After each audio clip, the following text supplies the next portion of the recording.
Hello दोस्तों, good morning. स्वागत है एक बार फिर से आप सभी का Mishra ji technical YouTube channel में। दोस्तों आज है 29 जून और आज की इस वीडियो में हम लोग बात करने वाले हैं आज के दिन के सभी इंपॉर्टेंट करंट अफेयर के क्वेश्चंस के बारे में। पूरी वीडियो ध्यान से देखिएगा, पूरी वीडियो डिटेल में आपको समझाई गई है। साथ ही साथ दोस्तों जो पिछले दिनों से रिलेटेड क्वेश्चंस होते हैं उनका रिवीजन भी कराया गया है। तो आप लोग को वीडियो ध्यान से देखना है और वीडियो अगर पसंद आए तो लाइक और शेयर ज़रूर कर देना है। एंड दोस्तों आगे बढ़ने से पहले आज आपसे मेरी एक रिक्वेस्ट है कि हम लोग 4 लाख सब्सक्राइबर के बहुत ही ज़्यादा करीब पहुंच चुके हैं। तो वीडियो अगर आप देख रहे हो तो सब्सक्राइब कर लो अगर आपने अभी तक चैनल को सब्सक्राइब नहीं किया है तो। चलिए दोस्तों बात करते हैं लास्ट डे के क्वेश्चन की। लास्ट डे का हमारा पहला क्वेश्चन था, हाल ही में होप ऑन नामक पुस्तक किसने लिखी है? इस पुस्तक को लिखा है रस्किन बॉन्ड ने। अगला था, हिमाचल प्रदेश हाईकोर्ट के वर्तमान में मुख्य न्यायाधीश कौन है? तो वो है लिंगप्पा नारायण स्वामी। इन दोनों क्वेश्चन के बारे में जिन लोगों ने डिटेल में और करेक्ट आंसर किया था उन टॉप 15 लोगों के नाम मैं आपको वीडियो के एंड में बताऊंगा। चलिए दोस्तों बात करते हैं आज के दिन के पहले क्वेश्चन की।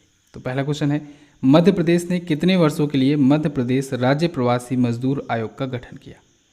तो अभी हाल ही में मध्य प्रदेश राज्य सरकार ने 2 वर्षों के कार्यकाल के लिए मध्य प्रदेश राज्य प्रवासी मजदूर आयोग का गठन किया है। अब देखिए दोस्तों, नाम ध्यान से याद रखिएगा क्योंकि इसी से कुछ मिलता जुलता अभी हाल ही में यूपी सरकार ने भी एक आयोग का गठन किया है। कौन सा? श्रम कल्याण आयोग।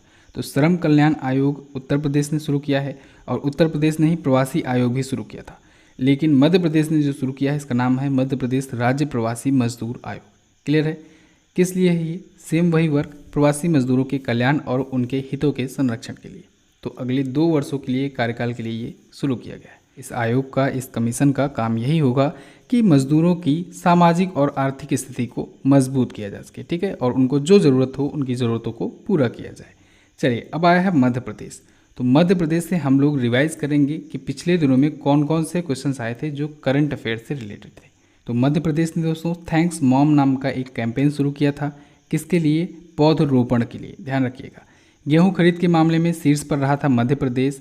भारत भर में 33% गेहूं किसानों से अकेला मध्य प्रदेश ही खरीदता है। शहरी स्ट्रीट वेंडर कल्याण कार्यक्रम शुरू किया था जिसके तहत 10,000 रुपये की सहायता की जानी थी, ठीक है। दिव्यांग आंगनवाड़ी कार्यकर्ताओं को कोरोना वायरस का दर्जा दिया। निष्ठा विद्युत मित्र योजना शुरू की अभी हाल ही में मध्य प्रदेश ने। साथ ही प्राइमरी और प्री प्राइमरी के जो स्टूडेंट हैं उनके लिए ऑनलाइन कक्षाओं पर प्रतिबंध लगाया। मध्य प्रदेश ने अब ये राज्य प्रवासी मजदूर आयोग का गठन किया है। क्लियर है? बिल्कुल। मध्य प्रदेश से अब स्टैटिक जानते हैं। यहाँ की राजधानी है भोपाल। भोपाल से मैंने आपको याद कराया था भोजताल। भोजताल नाम की झील कहाँ पर है? मध्य प्रदेश में है। मध्य प्रदेश हाईकोर्ट के चीफ जस्टिस कौन है? अजय कुमार मित्तल जी। शिवराज सिंह चौहान बीजेपी पार्टी से यहाँ के हैं चीफ मिनिस्टर। गवर्नर है लालजी टंडन जी। कान्हा किसली नेशनल पार्क और बांधवगढ़ नेशनल पार्क है मध्य प्रदेश में। मध्य प्रदेश अपना बॉर्डर किससे किससे शेयर कर रहा है? तो मध्य प्रदेश दोस्तों उत्तर प्रदेश से, राजस्थान से, गुजरात से, महाराष्ट्र से और छत्तीसगढ़ से अपना बॉर्डर शेयर करता है। क्लियर है? बिल्कुल। नेक्स्ट बात करते हैं।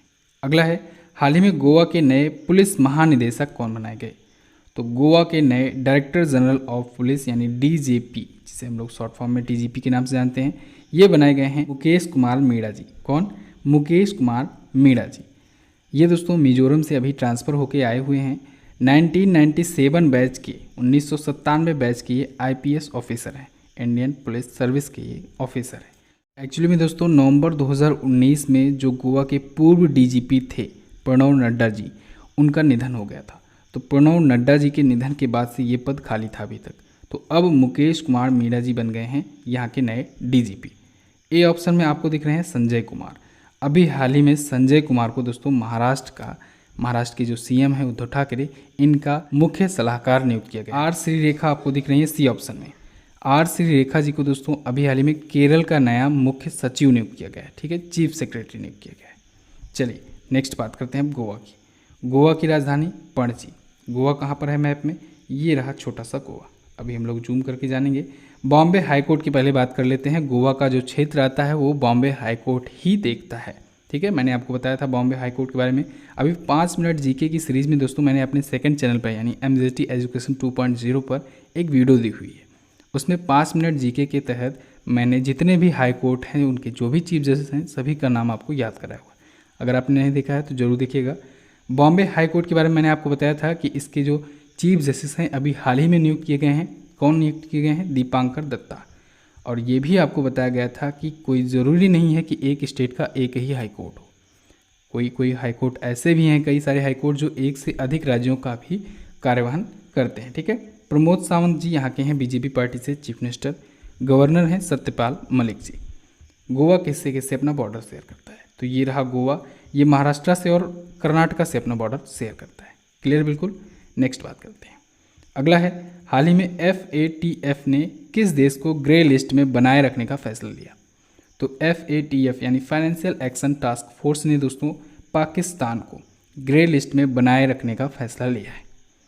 FATF का कहना है कि पाकिस्तान अपने देश में टेरर फंडिंग को और मनी लॉन्ड्रिंग को रोकने में कामयाब नहीं हो पा रहा है और ना ही वो इसके खिलाफ कोई बड़ा और सख्त कदम उठा रहा है। क्लियर है। तो FATF ने इसे ग्रे लिस्ट में अब बरकरार रखा है। ये पिछली बार भी रखा था बरकरार और अभी भी ये बरकरार रखने का फैसला लिया है। ठीक है, तो पाकिस्तान फिलहाल के लिए ग्रे लिस्ट में ही रहेगा। सब कुछ जानेंगे हम लोग एक एक करके। सबसे पहले शुरुआत करते हैं। अभी कुछ ही दिन पहले मैंने आपको बताया था कि FATF यानी फाइनेंशियल एक्शन टास्क फोर्स की अभी हाल में 32वीं बैठक हुई और उस 32वीं बैठक में EAG की बैठक थी, उसमें दोस्तों भारत गया था शामिल होने। ठीक है, तो भारत उस मीटिंग में हिस्सा लिया था, तो उसी का रिजल्ट ये आया कि पाकिस्तान ग्रे लिस्ट में बरकरार रहेगा। अब बात आती है ये ग्रे लिस्ट होता क्या है? तो दोस्तों ग्रे लिस्ट और ब्लैक लिस्ट दो लिस्ट होती है FATF की। ग्रे लिस्ट में उन कंट्रीज़ को रखा जाता है जो टेरर फंडिंग को और मनी लॉन्ड्रिंग की गतिविधियों को रोकने में अपने देश में असमर्थ रहते हैं, लेकिन कोशिश करती रहती हैं। ठीक है, मतलब वो दिखाते हैं कि हम कोशिश कर रहे हैं अपने देश में टेरर फंडिंग को और मनी लॉन्ड्रिंग को रोकने के लिए, लेकिन अभी कामयाब नहीं हो पाए। ब्लैक लिस्ट में वो कंट्रीज़ होती हैं जो बढ़ावा देती हैं उल्टा, यानी वो टेरर फंडिंग भी करती हैं और मनी लॉन्ड्रिंग की गतिविधियों को भी अपने देश में बढ़ावा देती हैं। तो ऐसे दो प्रकार की लिस्ट बनाई गई है FATF के द्वारा। इससे नुकसान क्या होता है? यानी कि जब FATF किसी कंट्री को ग्रे लिस्टेड कर देता है तो उससे घाटा क्या होता है? उससे घाटा ये होता है कि एक दुनिया भर में उसकी इमेज पर इफेक्ट पड़ता है, इमेज खराब हो जाती है, लोग आना जाना कम कर देते हैं, तो फिर टूरिज्म को भी बहुत बड़ा इफेक्ट देखने को मिलता है। साथ ही साथ कोई बड़ी कंपनी अगर इन्वेस्ट करना चाहती है तो उस कंट्री में इन्वेस्ट करने से भी बचती है। ठीक है, तो यही सब यानी फाइनेंशियल भी नुकसान हुआ, तो यही सब नुकसान होते हैं। तो FATF ने ग्रे लिस्ट में पाकिस्तान को फिलहाल के लिए बरकरार रखा है। अब हम लोग जानते हैं FATF के बारे में। फुल फॉर्म मैंने आपको बताया, फाइनेंशियल एक्शन टास्क फोर्स। दोस्तों 1989 में 1989 में 7 देशों का एक सम्मेलन चल रहा था पेरिस में, तो वहीं पर यह फैसला लिया गया पेरिस में ही कि इसकी स्थापना की जाएगी, एक ऐसे संगठन की स्थापना की जाएगी जो कि टेरर फंडिंग और मनी लॉन्ड्रिंग के खिलाफ एक्शन लेगा, तभी इसकी स्थापना हुई। ठीक है, और वर्तमान में इसके अध्यक्ष हैं जियान मेन लियू। कौन है? जियान मेन लियू। बात करते हैं पाकिस्तान की। पाकिस्तान ये रहा, भारत के करीब में है, भारत का पड़ोसी देश। इमरान खान यहाँ के प्रधानमंत्री, डॉक्टर आरिफ अलवी यहाँ के हैं प्रेसिडेंट। इस्लामाबाद यहाँ की राजधानी, पाकिस्तानी रुपया यहाँ की करेंसी। संसद का नाम है नेशनल असेंबली। राजभाषा है उर्दू और अंग्रेजी। सबसे बड़ा नगर है कराची। ठीक है, नेक्स्ट बात करते हैं। अगला है, हाल ही में विनी महाजन को किस राज्य का नया मुख्य सचिव बनाया गया? तो विनी महाजन, इनको दोस्तों अभी हाल ही में पंजाब का नया मुख्य सचिव चीफ सेक्रेटरी बनाया गया है। विनी महाजन जी दोस्तों 1987 बैच की 1987 बैच की IAS ऑफिसर हैं और ये करण अवतार सिंह की जगह पर आई हुई हैं। अच्छा, विनी महाजन इसी के साथ बन गई हैं पंजाब की पहली महिला मुख्य सचिव, यानी पहली महिला चीफ सेक्रेटरी भी ये बन गई हैं विनी महाजन। याद रखना है नाम आपको। चलिए, पंजाब आया है तो पंजाब को देख लेते हैं मैप में। ये रहा पंजाब।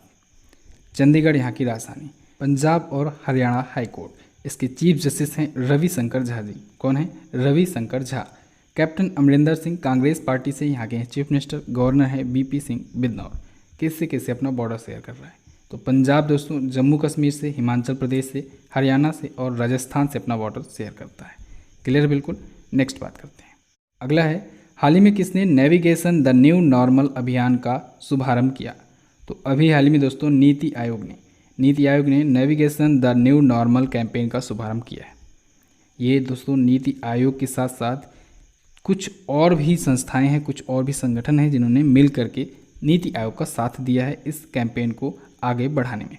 कौन कौन है? जैसे bill and Melinda Gates foundation हो गया, अशोका यूनिवर्सिटी, CSBC यानी कि centre for social and behavioural change हो गया। ठीक है, स्वास्थ्य मंत्रालय हमारे देश का, और हमारे देश का महिला एवं बाल विकास मंत्रालय, तो ये सब मिल करके ये कैंपेन्स चलाए हैं नेविगेशन द न्यू नॉर्मल। क्यों चलाया गया है, किस उद्देश्य से शुरू किया गया है?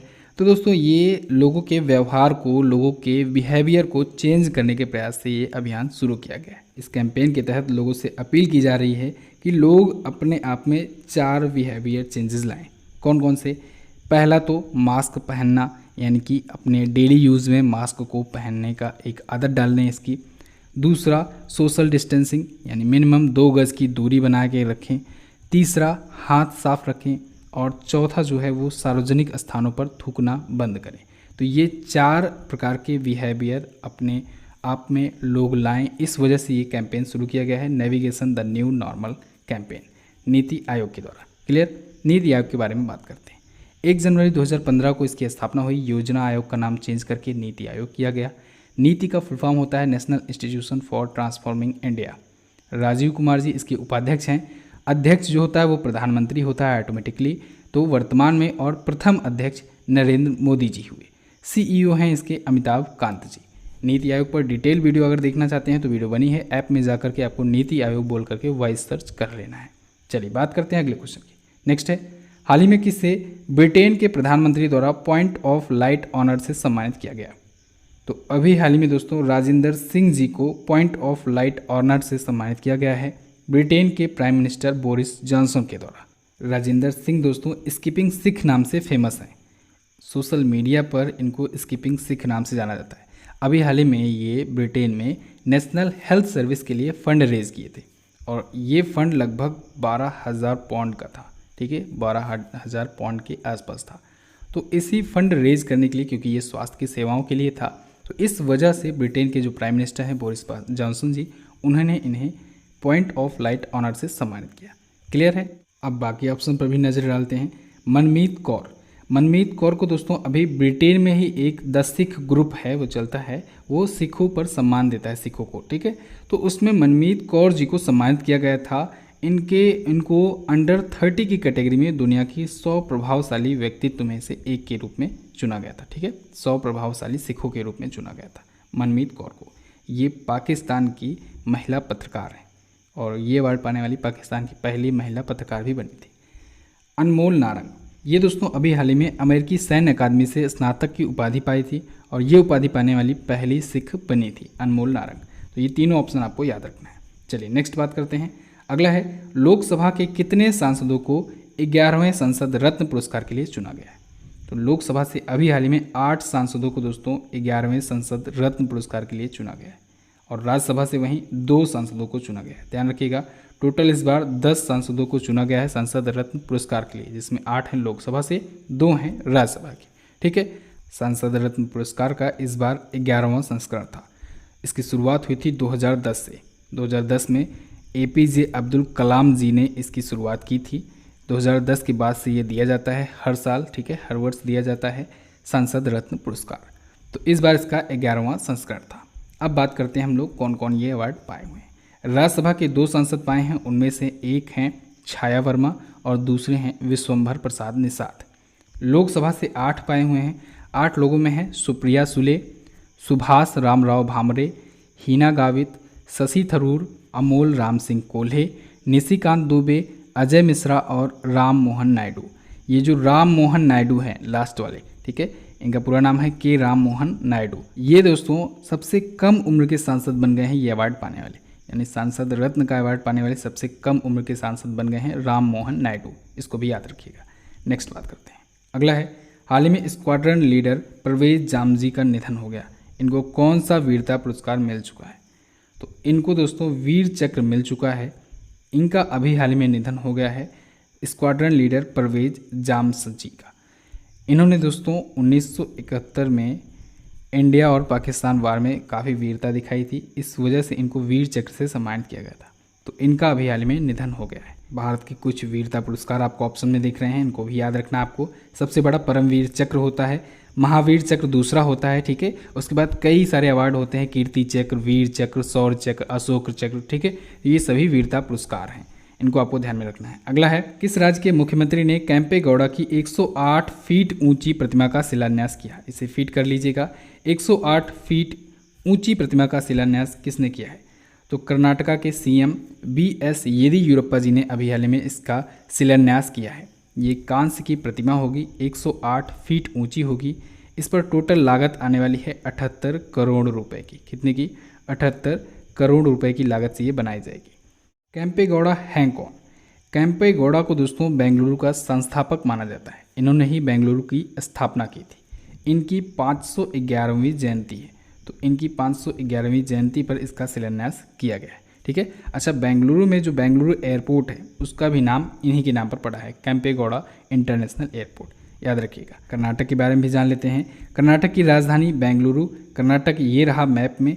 BS येदियुरप्पा बीजेपी पार्टी से यहाँ के हैं करंट टाइम पर चीफ मिनिस्टर। वजुभाई वाला ही यहाँ के करंट टाइम पर governor. Bandipur national park, Nagarhole national park है यहीं पर। और कर्नाटक में ही है दोस्तों गारसोप्पा या जोग जलप्रपात, जिसे हम लोग अब महात्मा गांधी जलप्रपात के नाम से भी जानते हैं, वाटरफॉल के नाम से भी जानते हैं। ठीक है।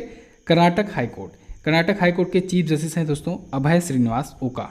कौन है? अभय श्रीनिवास ओका जी। कर्नाटक किससे किससे अपना बॉर्डर शेयर करता है? तो कर्नाटक दोस्तों गोवा से, महाराष्ट्र से, तेलंगाना, आंध्र प्रदेश, तमिलनाडु और केरल से अपना बॉर्डर शेयर करता है। ये रहा कर्नाटक। क्लियर है बिल्कुल। चलिए नेक्स्ट बात करते हैं। अगला है फ्लिपकार्ट के सह संस्थापक सचिन बंसल ने कौन सा ऐप लॉन्च किया? तो दोस्तों फ्लिपकार्ट के को फाउंडर सचिन बंसल ने अभी हाल ही में नवी लैंडिंग नाम से एक ऐप लॉन्च किया है। नवी लैंडिंग। नवी लैंडिंग ऐप जो होगा दोस्तों, ये एक फास्ट ट्रैक लोन प्रोवाइड करने के लिए ऐप है। ये 5 लाख तक का लोन देगा। 5 लाख तक का लोन इंस्टेंटली लिया जा सकता है, वो भी बिना किसी पेपर वर्क के। ठीक है। सिर्फ पैन कार्ड की ज़रूरत होगी। पैन कार्ड के अलावा कोई भी KYC, कोई भी डॉक्यूमेंट की ज़रूरत नहीं होगी और 5 लाख रुपए तक का लोन लिया जा सकेगा। ठीक है। नवी लैंडिंग ऐप से। सचिन बंसल, आपको याद होगा दोस्तों, सचिन बंसल और विन्नी बंसल दोनों ने मिलकर के फ्लिपकार्ट नाम की कंपनी बनाई थी। तो फ्लिपकार्ट की कंपनी को इन्होंने बेच दिया था। किससे बेचा था? वॉलमार्ट कंपनी से बेचा था। 77% हिस्सेदारी बेची थी $16 अरब में। बहुत बार मैंने आपको इसको बताया हुआ है, रिवाइज कराया हुआ है। तो $16 अरब में जब इन्होंने बेच दिया था इस कंपनी को, तो फिर ये जो पैसा था उसको इन्होंने एक नया स्टार्टअप शुरू किया, नवी नाम का स्टार्टअप। ठीक है। नवी नाम का एक स्टार्टअप शुरू किया जो कि एक फाइनेंशियल सर्विस प्रोवाइड करने वाली स्टार्टअप कंपनी है। तो उसी नवी कंपनी का ही ये ऐप लॉन्च किया गया है, नवी लैंडिंग ऐप। क्लियर बिल्कुल। सचिन बंसल और विन्नी बंसल ने फ्लिपकार्ट की स्थापना की थी, इसको आपको याद रखना है। तो बस दोस्तों ये तो था हमारा आज का दिन का करंट अफेयर। आई होप आपको वीडियो पसंद आई होगी। वीडियो अगर पसंद आई है दोस्तों तो वीडियो को लाइक और शेयर कर दीजिए। और आज आप लोग अपने 10 दोस्तों से सब्सक्राइब जरूर करवाइए। हम लोग बहुत ही ज़्यादा करीब पहुंच चुके हैं 4 लाख सब्सक्राइबर के। तो जल्दी से आप लोग अपने दोस्तों के पास शेयर कीजिए और उनको बोलिए सब्सक्राइब कर लें। आज आप लोग सब्सक्राइब जरूर करवाइए। मैं बहुत फोर्सली आपको बहुत दिनों के बाद कह रहा हूँ, तो सब्सक्राइब जरूर करवाइएगा। चलिए बात करते हैं क्वेश्चन ऑफ द डे की। आज का आपके लिए पहला क्वेश्चन है, स्विस बैंक में जमा धन के मामले में शीर्ष पर कौन सा देश है? अगला है, अगला फीफा वर्ल्ड कप 2022 कहाँ पर खेला जाना है? दोनों ही क्वेश्चन इंपॉर्टेंट है। दोनों के बारे में आपको जो पता हो डिटेल में आंसर कीजिएगा। अब आप दोस्तों वीडियो देख लिए हो तो जाओ जल्दी से इसकी क्विज भी सॉल्व कर लो। क्विज मिलेगी आपको MJT ऐप पर। तो Mishra ji technical MJT app आप लोग गूगल प्ले स्टोर से डाउनलोड करो। और अगर दोस्तों ऐप डाउनलोड किए हो और इसे रन करते हो, चलाते हो, यूज़ करते हो, तो आप लोग 1 मिनट का टाइम एक दिन निकालो और प्ले स्टोर पर जाकर इसको रेटिंग भी दे दो, अपना रिव्यू भी आप लोग शेयर करो। उससे दोस्तों क्या होगा कि जो और लोग आएंगे उनको पता चल पाएगा इस ऐप के बारे में। क्योंकि दोस्तों अभी डाउनलोड्स हम लोग के बहुत कम हैं, तो डाउनलोड्स जब कम होता है तो लोग जल्दी इंस्टॉल नहीं करते हैं।